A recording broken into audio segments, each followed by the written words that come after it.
All right, Nick, let's talk about the Detroit Lions. As OTAs kick off, we get to see the new recruits hit the field for the first time, see who is impressing and who's really kind of starting to shine. There's one really interesting player who I think is just really has a really crazy story as well that's starting to shine at Lions OTAs. Let's get into the article and we talk more about it on the other side.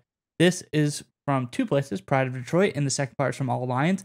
First part says, it's hard to draw too many conclusions from a running back room when they aren't getting tackled, but I will note that not only did Sione Vaki work on the starter side of the field during walkthroughs, Jahmyr Gibbs was out, but he also made a couple of nice plays on a pass from Hooker that was over his head. Vaki hauled it in and turned it upfield for a 20-plus yard gain during 11-on-11s.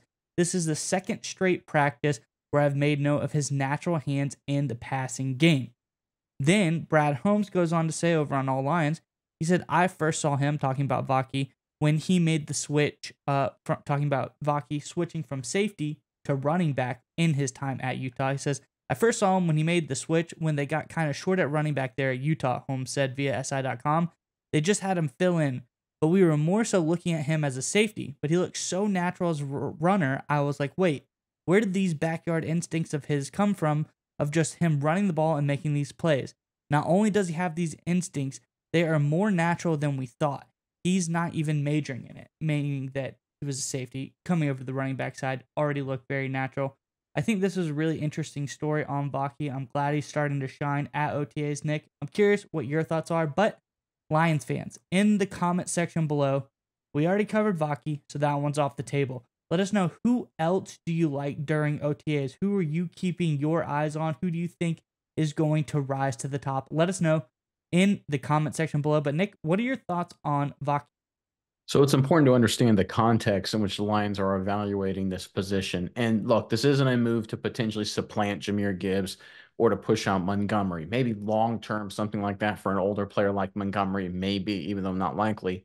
This is an issue of whether Craig Reynolds or Vaki is going to be your number three running back. And your number three running back, we're talking about a special teams guy. We're talking about a receiver out of the backfield, return stuff, and every once in a while run the football, most likely in blowout situations.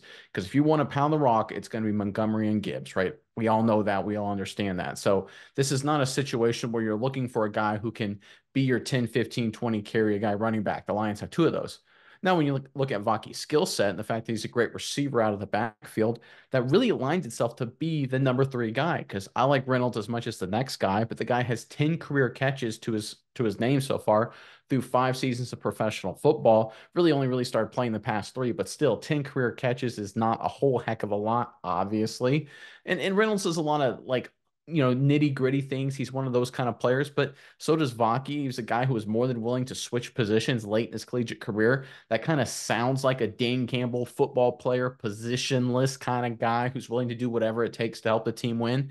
And look, the fact that he's off to such a strong start in the receiving game as a running back out of the backfield, I think is really important because I think that's one element to the Lions offense that I think was missing at times. And it's such a minor thing because they're such a good offensively. But I think I look at sort of the Brady era Patriots, and we see it now some with the Mahomes era Chiefs, is that every once in a while, usually once a game, there's like a 3rd and 4, 3rd and 5, where a team has to check it down and they get tackled short of the first down and that they punt, right? But it always seemed those Brady Patriots, those Mahomes Chiefs, they'd have a running back that could make one person miss or get some separation and get the first down, keep a drive going, and that can end up being a game-changing kind of sequence. I look at a guy like Vaki as someone who can be that kind of guy for the Lions. I didn't think they had that with Reynolds specifically a lot last season.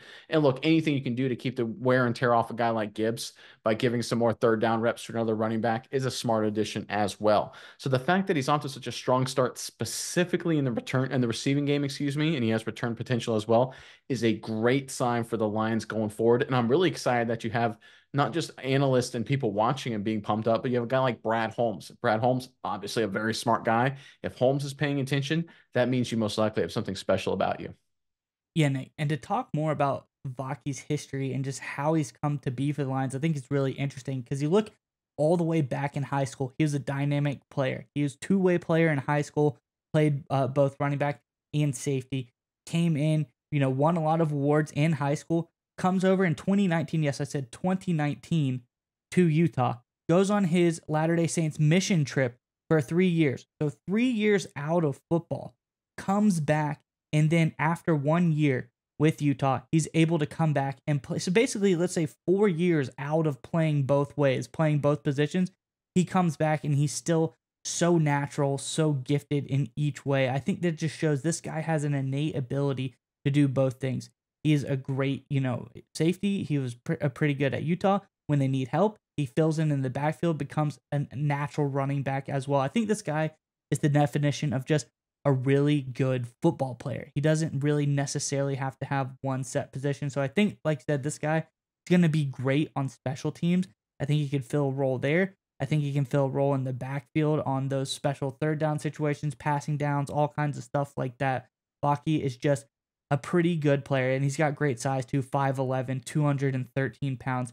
He really seems interesting, and I'm curious how he's going to progress through this OTAs. I think he's come into such a great position early on because Jahmyr Gibbs is out. He's able to shine early on. This is a guy that I feel like if Gibbs is there, he might get buried. We might not be talking about him quite as much because he's not going to get as many reps, but he came into a perfect situation in Detroit, and I think they find a hidden gem because of it.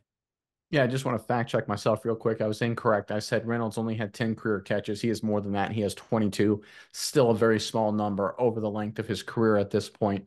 And there's another element to bring into this as well, and I love how you hit on it specifically, is that you talked about his size, talking about Vaki's size. He's not a guy that has to put on any weight. In fact, he's as a rookie, as big as Reynolds is right now, 215 pounds. So we're talking about a guy who can slide in right away and handle all the physical demands that will be required of a special teams guy and a third down back. Sometimes it's a question mark with guys coming out of college. Are they a little on the smaller side? Not the case with Vaki. He is already grown man size, professional build. He's ready to jump in there and have a day one impact for this Lions offense.